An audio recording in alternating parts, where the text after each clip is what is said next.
And then that's when the cow joined in. Moo, moo, moo, moo, moo, moo, moo. And it got louder and louder. Moo, moo, moo, moo, moo, moo. And the man couldn't sleep. So he threw off his covers, he marched out the door, and he went to visit the wise old woman. He knocked on the door. She opened it. Why have you come, she said, scratching her gray head. It's the middle of the night. You should be asleep. I can't sleep, said the man. You told me to bring into my house the hen, some sheep, and a cow. Why, no one could sleep in that house. What do you want me to do now? This is what I want you to do. I want you to go back to your house. And this time, I want you to take out the hen, the sheep, and the cow. Take them back to where they belong. You will be able to sleep. Well, this time the man didn't walk. He ran. He got that chicken, and he shoved it back into the hen house. He got those sheep, got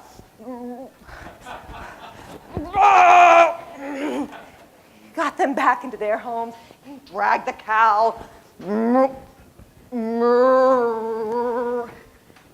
back into the stable.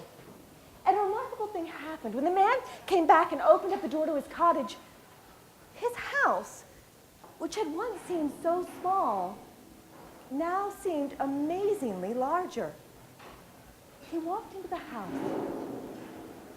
and it was peaceful. The man, he went into his bed, and he pulled the covers up to his chin, and without all those animals in there, once again, he could hear the gentle sounds of his wife breathing next to him, and his children laughing and playing in the next room. And these sounds were now music to his ears.